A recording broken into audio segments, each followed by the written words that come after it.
Somos Erika Ávila y Karen Romero. Y esto es Let's Fangirl Some Shit.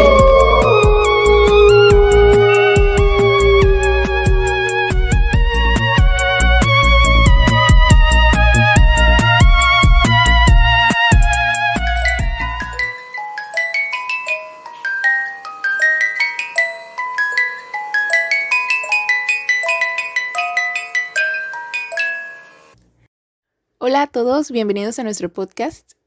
Preparen sus papitas con chile y pónganse cómodos, que hoy vamos a chismear un buen rato.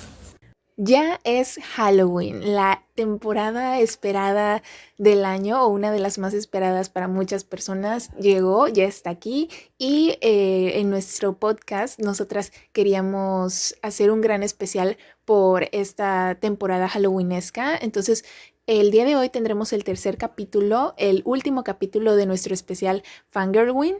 Y en verdad esperamos que les agrade mucho. El día de hoy les traemos varias historias, una recopilación de historias tenebrosas, terroríficas, que les dejen esta sensación de escalofríos.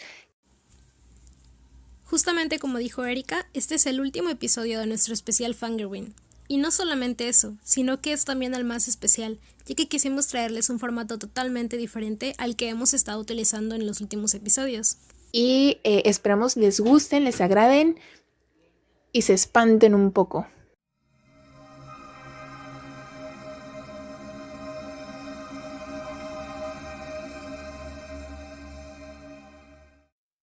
Esta historia es llamada La casa mejor decorada. Y va así. En todos los vecindarios hay siempre rencillas entre sus habitantes, rencores, acusaciones, envidias que destruyen relaciones y crean enemigos. Eso es precisamente lo que les ocurrió a Charlotte y Katy, dos vecinas enfrentadas por el amor de un chico desde el instituto. Ambas residían en un barrio familiar de lujo en el que cualquier excusa era buena para competir. Precisamente ese año se celebraba un concurso en el que el premio se lo llevaba el vecino con el mejor disfraz y mejor casa decorada. Charlotte contrató a una diseñadora que confeccionó un disfraz de vampiresa digno del escenario de cualquier película de terror. Por su parte, Katy no se quedó atrás y eligió un disfraz de bruja que resultaba mucho más aterrador. Tampoco escatimaron recursos en la decoración de sus casas: iluminación, humo, telarañas, calabazas, esqueletos y todo tipo de monstruos adornaban las fachadas. Comenzó el concurso de Halloween y, como era de esperar, Charlotte y Katy quedaron finalistas. Charlotte, conocedora de su belleza, decidió mostrar parte de sus encantos, cosa que agradó al jurado masculino, quien con sus votos le dio el premio al mejor disfraz, algo que indignó a Katy. Después comenzó el segundo concurso, y de nuevo, las casas mejor decoradas eran las de Charlotte y Katy. Charlotte dio comienzo al espectáculo: fuegos artificiales, luces, música, una decoración impecable y su sorpresa final, la aparición estelar de más de 50 gatos negros dispuestos a acampar a sus anchas por todas las esquinas de la casa. La gente quedó fascinada, y Katy también, pues no esperaba que su rival fuese a dar un festival de tan alto nivel. Decidió ir corriendo a casa a preparar todo, pues el jurado la visitaría en menos de 10 minutos. Había contratado bailarines y técnicos de sonido profesionales, y cuando el jurado llegó, su casa, hasta el momento completamente oscuras, empezó a adquirir luz. Una pantalla en cada una de las ventanas mostraba imágenes de asesinos. En los altavoces se salían gritos terroríficos que dejaban entrever torturas, y poco a poco la fachada se llenaba de sombras y salpicaduras de sangre. Al ritmo de Thriller de Michael Jackson, el grupo de baile disfrazado de zombies apareció en el jardín que había sido decorado como un cementerio y comenzó a bailar de forma sincronizada. La gente estaba disfrutando muchísimo, y todo estaba saliendo según lo esperado. Mientras, Katy permanecía escondida en la copa de un árbol de su jardín preparando el truco final. Debía aparecer volando a través de un complicado sistema que habían montado unos especialistas en escalada. Sus nervios estaban a flor de piel y eso provocó que Katy tuviera un error mortal. Fijó mal la cuerda y al soltarse del árbol para aparecer volando, la cuerda se enredó en su cuello y empezó a ahogarla. Pataleó e intentó gritar, pero la música y la oscuridad no ayudaron en esa lucha por su vida. La gente estaba totalmente impresionada, pensando que lo que ocurría en el árbol formaba parte del espectáculo. Aplaudían y reían mientras coreaban el nombre de Katy. Ella murió asfixiada entre decenas de personas que no sabían lo que estaba ocurriendo. No fue hasta el día siguiente, cuando el marido de Katy se dio cuenta de que la bruja que había ahorcado en su jardín era su esposa. Esta leyenda está inspirada en un caso supuestamente real. Un hombre se suicidó ahorcado en su jardín y permaneció muerto muchas horas al ser confundido con la decoración típica de Halloween, que en esas fechas adornaba las fachadas del vecindario.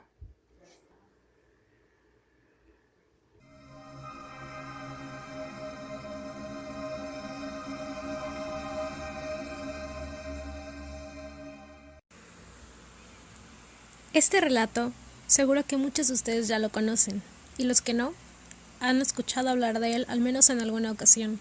Es uno de los cuentos más populares del famosísimo escritor Edgar Allan Poe, y es titulado El gato negro. Ni espero ni quiero que se dé crédito a la historia más extraordinaria y, sin embargo, más familiar que voy a referir. Tratándose de un caso en el que mis sentidos se niegan a aceptar su propio testimonio, yo habría de estar totalmente loco si así lo creyera.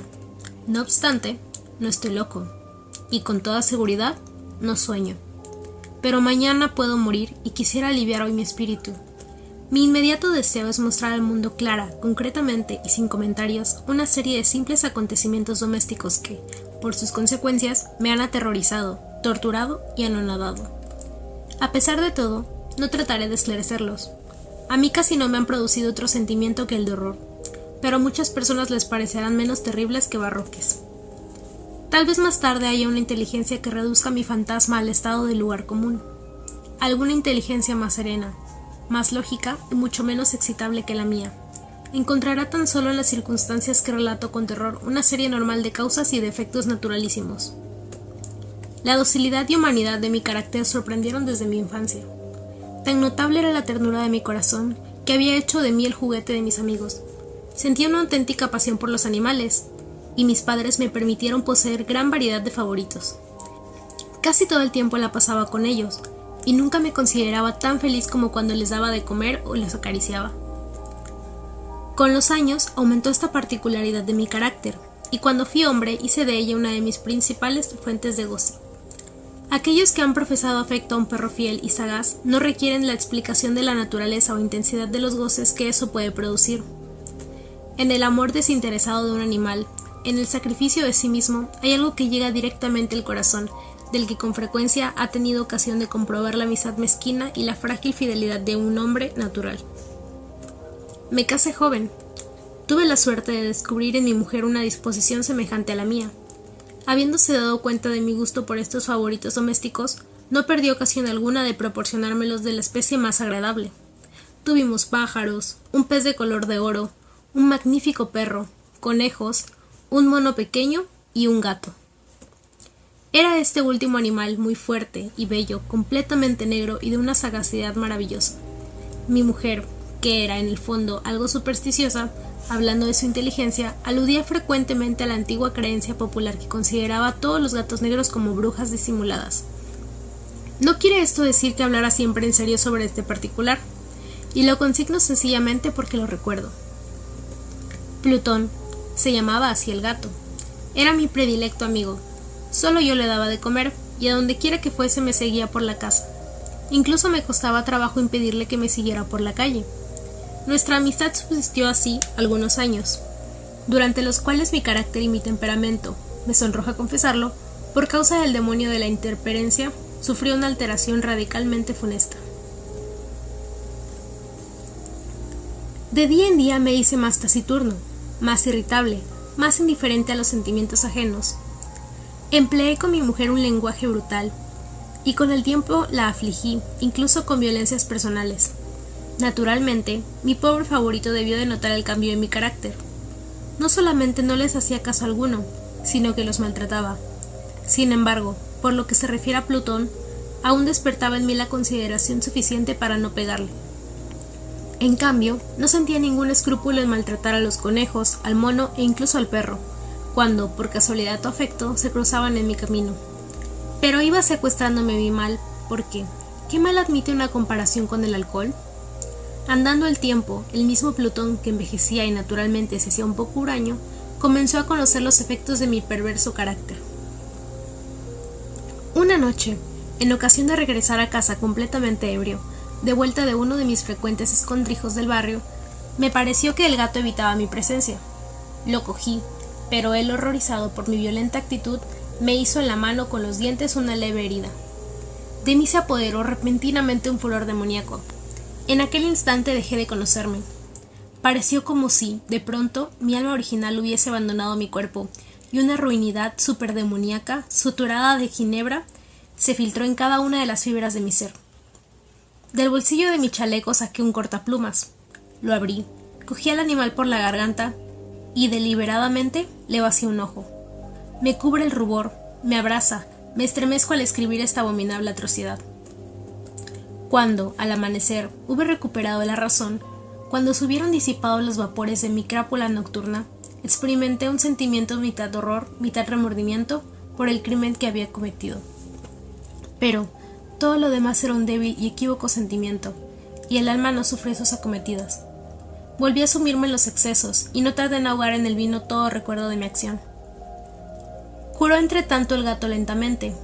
La órbita del ojo perdido presentaba, es cierto, un aspecto espantoso, pero después, con el tiempo, no pareció que se daba cuenta de ello. Según su costumbre, iba y venía por la casa, pero, como debí suponerlo, en cuanto veía que me aproximaba a él, huía aterrorizado. Me quedaba aún lo bastante de mi antiguo corazón para que me afligiera aquella manifiesta antipatía en una criatura que tanto me había amado anteriormente. Pero este sentimiento no tardó en ser desalojado por la irritación. Como para mi caída final irrevocable, brotó entonces el espíritu de perversidad, espíritu del que la filosofía no se cuida ni un poco ni mucho. No obstante, tan seguro como que existe mi alma, creo que la perversidad es uno de los primitivos impulsos del corazón humano, una de esas indivisibles primeras facultades o sentimientos que dirigen el carácter del hombre. ¿Quién no se ha sorprendido numerosas veces cometiendo una acción necia o vil por la única razón de que sabía que no debía cometerla? ¿No tenemos una constante inclinación, pese a lo excelente de nuestro juicio, a violar lo que es ley simplemente porque comprendemos que es la ley? Digo que este espíritu de perversidad hubo de producir mi ruina completa. El vivo e insondable deseo del alma de atormentarse a sí misma, de violentar su propia naturaleza, de hacer el mal por amor al mal, me impulsaba a continuar y últimamente a llevar efecto del suplicio que había infligido al inofensivo animal. Una mañana, a sangre fría, ceñí un nudo corredizo en torno a su cuello y la ahorqué de la rama de un árbol. La ahorqué con mis ojos llenos de lágrimas, con el corazón desbordante del más amargo remordimiento. La ahorqué porque sabía que él me había amado, y porque reconocía que no me había dado motivo alguno para encolerizarme con él. La ahorqué porque sabía que al hacerlo cometía un pecado mortal que comprometía a mi alma inmortal, hasta el punto de colocarla, si esto fuera posible, lejos incluso de la misericordia infinita del muy terrible y misericordioso Dios. En la noche siguiente al día en que fue cometida una acción tan cruel, me despertó del sueño el grito de ¡fuego! Ardían las cortinas de mi lecho. La casa era una gran hoguera. No sin grandes dificultades, mi mujer, un criado y yo logramos escapar del incendio. La destrucción fue total, quedé arruinado y me entregué desde entonces a la desesperación. No intento establecer relación alguna entre causa y efecto con respecto a la atrocidad y el desastre. Estoy por encima de tal debilidad. Pero me limito a dar cuenta de una cadena de hechos y no quiero omitir el menor eslabón. Visité las ruinas el día siguiente del incendio. Excepto una, todas las paredes se habían derrumbado. Esta sola excepción la constituía un delgado tabique inferior, situado casi en la mitad de la casa, contra el que se apoyaba la cabeza de mi lecho. Allí la fábrica había resistido en gran parte a la elección del fuego, hecho que atribuía a haber sido renovada recientemente. En torno a aquella pared se congregaba la multitud y numerosas personas examinaban una parte del muro con atención viva y minuciosa. Excitaron mi curiosidad las palabras extraño, singular y otras expresiones parecidas. Me acerqué y vi, a modo de un bajo relieve esculpido sobre la blanca superficie, la figura de un gigantesco gato. La imagen estaba copiada con una exactitud realmente maravillosa. Rodeaba el cuello del animal una cuerda. Apenas hube visto esta aparición, porque yo no podía considerar aquello más que como una aparición, Mi asombro y mi terror fueron extraordinarios. Por fin vino a mi amparo la reflexión. Recordaba que el gato había sido ahorcado en un jardín contiguo a la casa. A los gritos de alarma, el jardín fue invadido inmediatamente por la muchedumbre, y el animal debió de ser descolgado por alguien del árbol y arrojado a mi cuarto por una ventana abierta. Indudablemente, se hizo esto con el fin de despertarme. El derrumbamiento de las restantes paredes había comprimido a la víctima de mi crueldad en el yeso recientemente extendido. La cal del muro, en combinación con las llamas y el amoníaco del cadáver, produjo la imagen tal como yo la veía.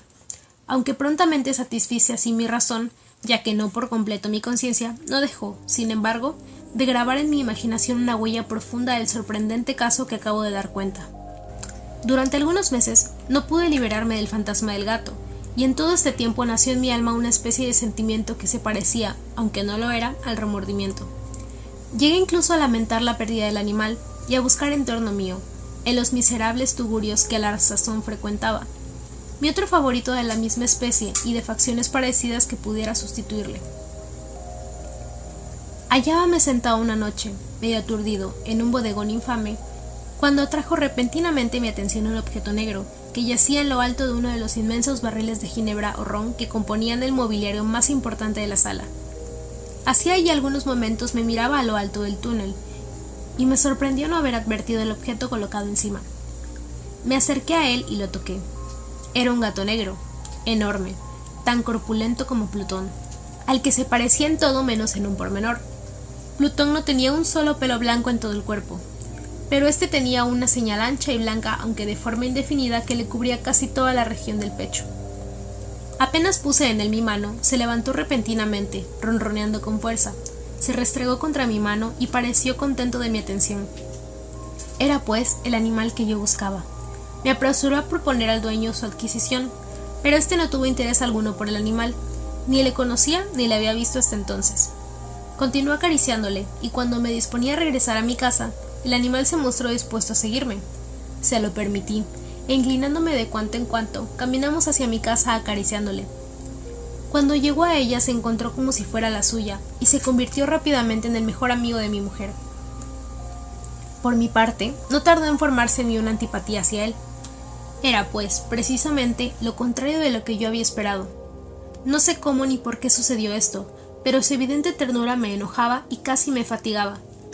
Paulatinamente, estos sentimientos de disgusto y fastidio acrecentaron hasta convertirse en la amargura del odio. Yo evitaba su presencia. Una especie de vergüenza y el recuerdo de mi primera crueldad me impidieron que lo maltratara. Durante algunas semanas me abstuve de pegarle o de tratarle con violencia, pero gradual, insensiblemente, llegué a sentir por él un horror indecible, y a eludir en silencio, como si huyera de la peste, su odiosa presencia. Sin duda, lo que aumentó mi odio por el animal fue el descubrimiento que hice a la mañana del siguiente día de haberlo llevado a casa. Como Plutón, también él había sido privado de uno de sus ojos.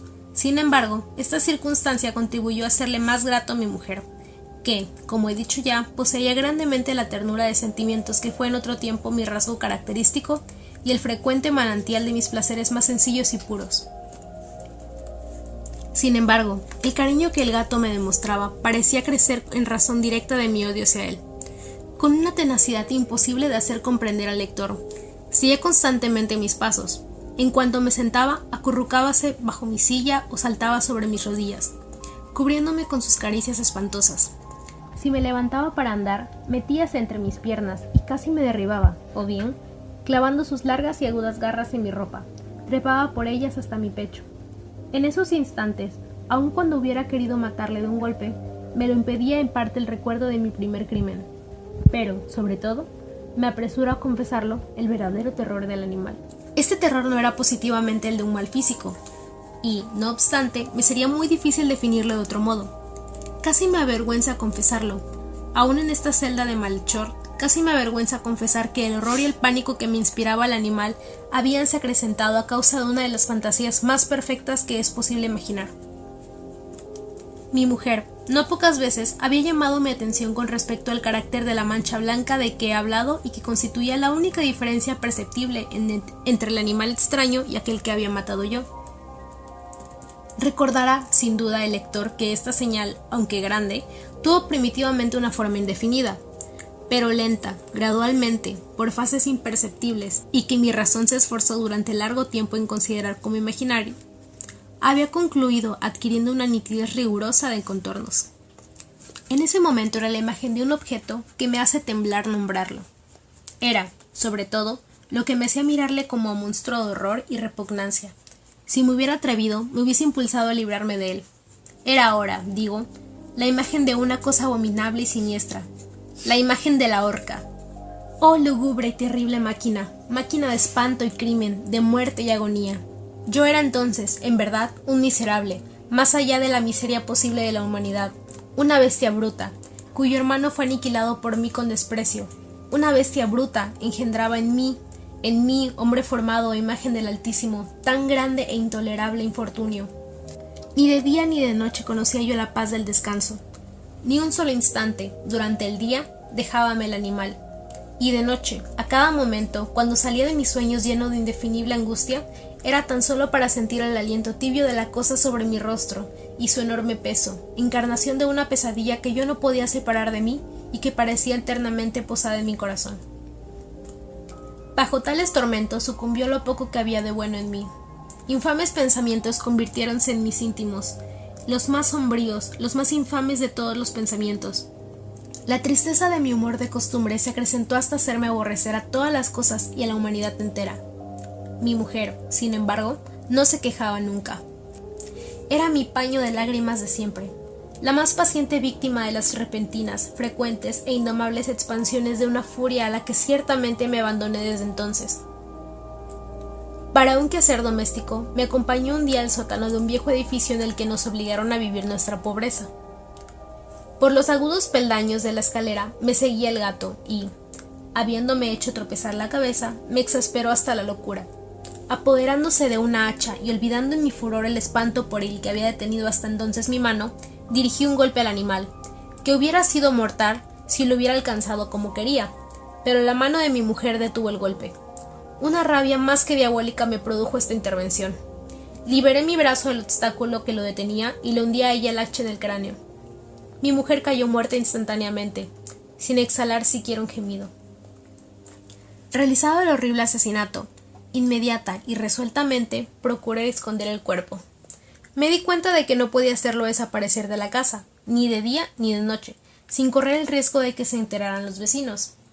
Asaltaron mi mente varios proyectos. Pensé por un instante en fragmentar el cadáver y arrojar al suelo los pedazos. Resolví después cavar una fosa en el piso de la cueva. Luego pensé arrojarlo al pozo del jardín. Cambié la idea y decidí embalarlo en un cajón, como una mercancía en la forma de costumbre, y encargar a un mandadero que se lo llevase de casa. Pero, por último, me detuve ante un proyecto que consideré el más factible. Me decidí a emparedarlo en el sótano, como se dice que hacían en la Edad Media a los monjes con sus víctimas. La cueva parecía estar construida a propósito para semejante proyecto. Los muros no estaban levantados con el cuidado de costumbre, y no hacía mucho tiempo había sido cubierto en toda su extensión por una capa de yeso que no dejó endurecer la humedad. Por otra parte, había un saliente en uno de los muros, producido por una chimenea artificial o especie de hogar que quedó luego tapado y dispuesto de la misma forma que el resto del sótano.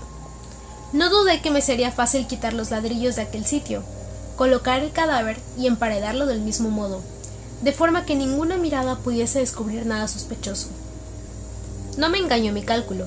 Ayudado por una palanca, separé sin dificultad los ladrillos y, habiendo luego aplicado cuidadosamente el cuerpo contra la pared interior, lo sostuve en esta postura hasta poder establecer sin gran esfuerzo toda la fábrica a su estado primitivo. Con todas las precauciones imaginables, me preocupé una argamasa de cal y arena. Preparé una capa que no podía distinguirse de la primitiva y cubrí escrupulosamente con ella el nuevo tabique. Cuando terminé, vi que todo había resultado perfecto. La pared no presentaba la más leve señal de arreglo. Con el mayor cuidado barrí el suelo y recogí los escombros. Miré triunfalmente en torno mío y me dije, por lo menos aquí mi trabajo no ha sido infructuoso. Mi primera idea, entonces, fue buscar al animal que fue causante de tan tremenda desgracia, porque al fin había resuelto matarlo. Si en aquel momento hubiera podido encontrarle, nada hubiese evitado su destino. Pero parecía que el artificioso animal, ante la violencia de mi cólera, habíase alarmado y procuraba no presentarse ante mí, desafiando mi mal humor. Imposible describir o imaginar la intensa, la apacible sensación de alivio que trajo a mi corazón la ausencia de la detestable criatura. En toda la noche se presentó, y esta fue la primera que gocé desde su entrada a la casa, durmiendo tranquila y profundamente. Sí, dormí con el peso de aquel asesinato en mi alma. Transcurrieron el segundo y el tercer día. Mi verdugo no vino. Sin embargo, como un hombre libre, respiró una vez más. En su terror, el monstruo había abandonado para siempre aquellos lugares. Ya no volvería a verle nunca. Mi dicha era infinita. Me inquietaba muy poco la criminalidad de mi tenebrosa acción. Incosé una especie de sumario que apuró poco a las averiguaciones. También se dispuso un reconocimiento, pero, naturalmente, nada podía descubrirse. Yo daba por asegurada mi felicidad futura. Al cuarto día después de haberse cometido el asesinato, se presentó inopinadamente en mi casa un grupo de agentes de policía y procedió de nuevo una rigurosa investigación del local. Sin embargo, confiado en lo impenetrable del escondite, no experimenté ninguna turbación. Los agentes quisieron que les acompañase en sus pesquisas. Fue explorando hasta el último rincón. Por tercera o cuarta vez bajaron por último a la cueva. No me alteré lo más mínimo. Como el de un hombre que reposa en la inocencia, mi corazón latía pacíficamente. Recorrí el sótano de punta a punta, crucé los brazos sobre mi pecho y me pasé indiferente de un lado a otro. Plenamente satisfecha, la policía se disponía a abandonar la casa. Era demasiado intenso el júbilo de mi corazón para que pudiera reprimirlo. Sentía la viva necesidad de decir una palabra tan solo a modo de triunfo, y hacer doblemente evidente su convicción con respecto a mi inocencia. Señores, dije por último cuando los agentes subían la escalera, es para mí una gran satisfacción haber desvanecido sus sospechas. Deseo a todos ustedes una buena salud y un poco más de cortesía. Dicho sea de paso, señores, tienen ustedes aquí una casa construida. Apenas sabía lo que hablaba, en mi furioso deseo de decir algo con aire deliberado. Puedo asegurar que esta es una casa excelentemente construida. Estos muros, ¿se van ustedes, señores? Estos muros están construidos con una gran solidez. Entonces, por una fanfarronada frenética, golpeé con fuerza, con un bastón que tenía en la mano en ese momento, precisamente sobre la pared del tabique tras el cual yacía la esposa de mi corazón. Que por lo menos Dios me proteja y me libre de las garras del archidemonio. Apenas hubose hundido en silencio el eco de mis golpes, me respondió una voz desde el fondo de la tumba. Era primero una queja, velada y encontrada como el sollozo de un niño. Después, enseguida, se hinchó en un prolongado, sonoro y continuo, completamente anormal e inhumano. Un alarido, un aullido, mitad horror, mitad triunfo, como solamente puede brotar del infierno, horrible armonía que surgiera al unísono de las gargantas de los condenados en sus torturas y de los demonios que gozaban en la condenación. Sería una locura expresarles mis sentimientos. Me sentí desfallecer y, tambaleándome, caí contra la pared opuesta. Durante un instante detuviéronse en los escalones los agentes. El terror los había dejado atónitos. Un momento después, 12 brazos robustos atacaron la pared que cayó a tierra de un golpe. El cadáver, muy desfigurado ya y cubierto de sangre coagulada, apareció, rígido a los ojos circundantes. Sobre su cabeza, con las rojas fauces dilatadas y llameando al único ojo, se posaba el odioso animal cuya astucia me llevó al asesinato y cuya reveladora voz me entregaba al verdugo. Yo había emparedado al monstruo en la tumba.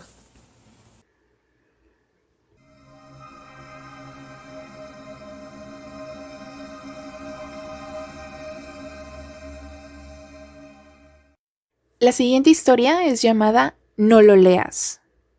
Era una fría y oscura tarde de invierno. Estaba un poco mareado, así que decidí acostarme. No eran más de las 6, pero así lo hice. Me encontraba en una larga y oscura sala en la cual abundaban los libros de magia negra y brujería. En ese instante se me vinieron las débiles palabras de mi abuelo Mauricio antes de morir. No lo leas. Yo no le encontraba sentido a esas pocas palabras, así que decidí explorar la gran sala. A medida que avanzaba una débil brisa me producía escalofríos. Seguí caminando hasta llegar a un camino sin salida adornado con una estatua de marfil. Era muy raro, ya que en el suelo había dibujado un tablero de la famosa Ouija, y en la parte posterior habían dibujado unas palabras escritas en latín, o eso era lo que yo pensaba. Comencé a leerlas, aunque me costaba mucho trabajo.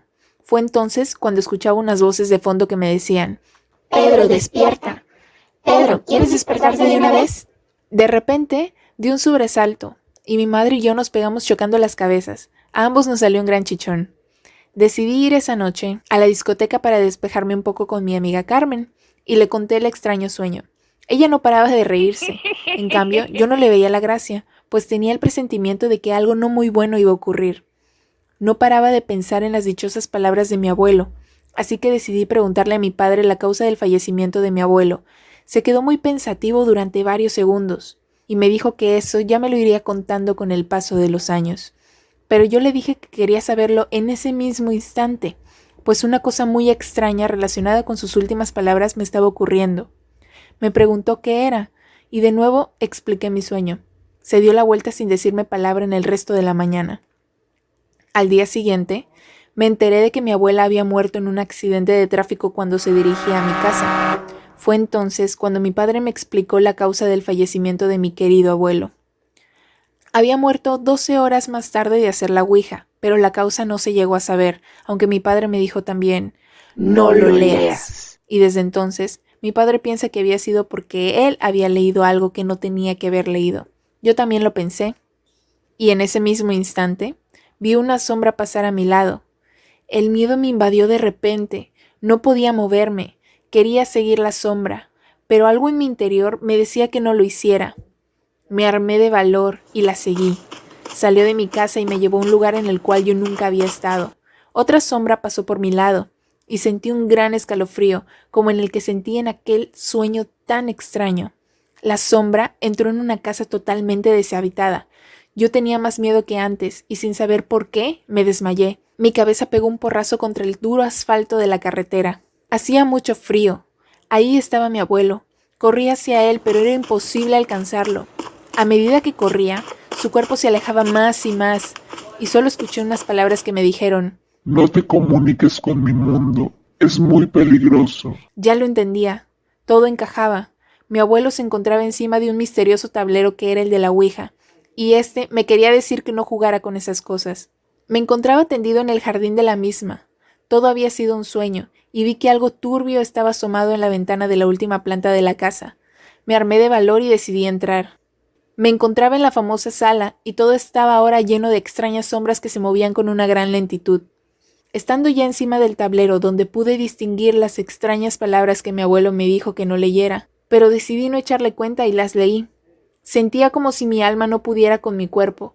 Estaba muy cansado, sentía como si me rajaran todo el cuerpo, como si me quitaran la vida, y así fue. Allí estaba mi abuelo, riéndose a carcajadas. Yo no lo entendía, pero fue cuando él gritó las mismas palabras que estaban escritas sobre el tablero. Si vuestes querer la pacer no pudieste la vier. Ahora sí que lo entendía todo. Mi abuelo sabía que más tarde o más temprano las leería, pues el ser humano es así de curioso y estúpido. Así que dijo que no lo leyéramos para hacer que pareciera que era muy inocente y que quería salvarnos, pero allí estaba yo, muerto sin poder hacer nada, y mis últimas palabras fueron: no lo leas, esperando a que otro ser igual de estúpido lo leyera para reencarnarme en su propio cuerpo.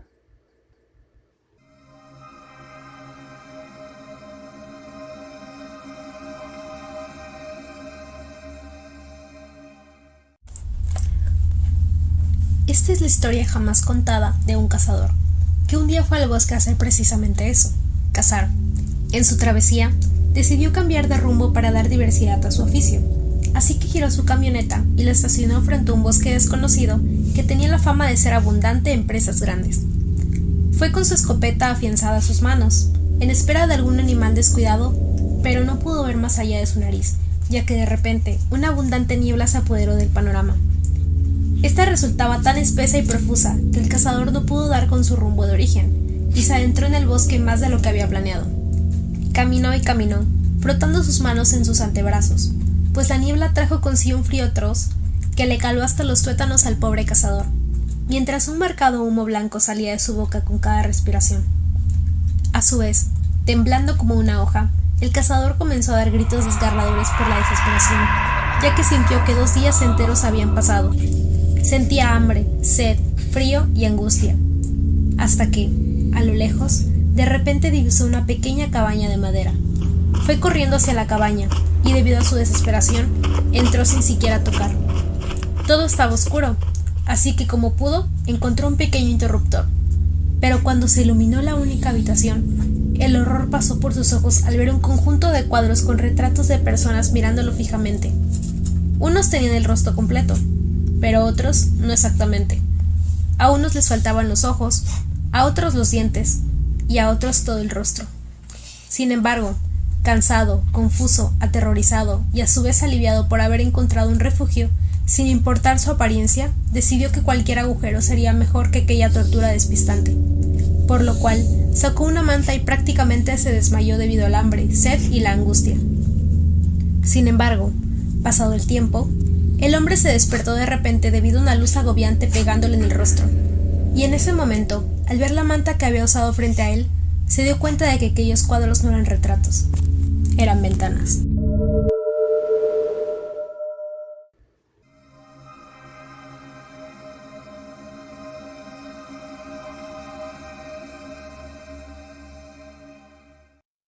La siguiente historia es una leyenda mexicana, de hecho es de Mexicali y es llamada Conacay.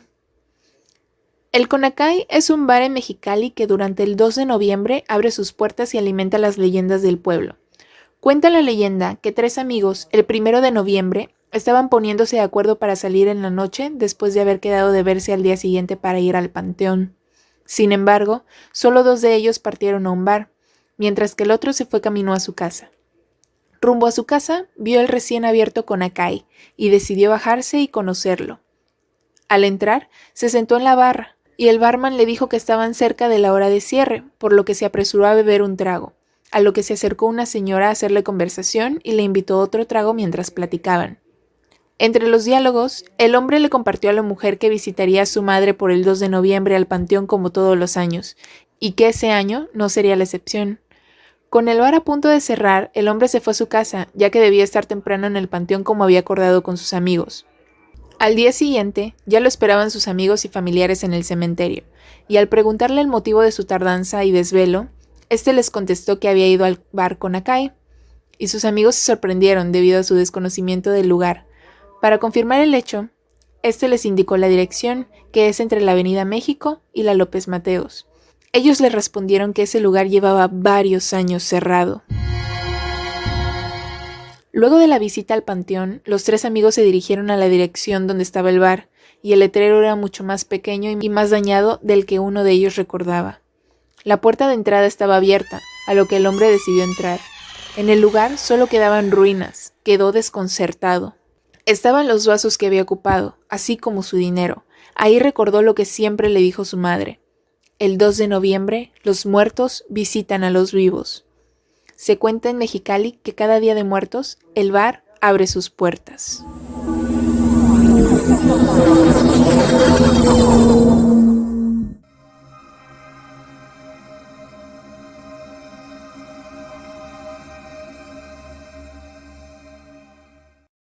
Bueno, esas son todas las historias que teníamos para contarles. Esperamos en verdad les hayan agradado, se hayan al menos aterrado un poco, hayan tenido un poquillo de miedo o les haya erizado la piel alguna de estas historias que contamos. En verdad que intentamos hacer este capítulo un poco tenebroso, no sé, como para agregar esta sensación halloweenesca y para terminar el mes. Sí, y como habrán notado ya, este episodio no lo pudimos grabar juntas debido a algunos problemas con la pandemia y también con nuestra escuela. Sin embargo, no quisimos quedarnos con las ganas de traerles este episodio porque la verdad lo teníamos planeado desde hace muchísimo tiempo y definitivamente es uno de nuestros favoritos. Nos divertimos muchísimo haciendo esta recopilación de historias y de cuentos que pensamos que a ustedes les podría gustar. Así que tengan cuidado en este Halloween porque no vaya a ser que les vaya a pasar alguna de estas experiencias tenebrosas. Esperemos que este 31 de octubre se la pasen bastante tenebroso y disfruten muchísimo este día de Halloween.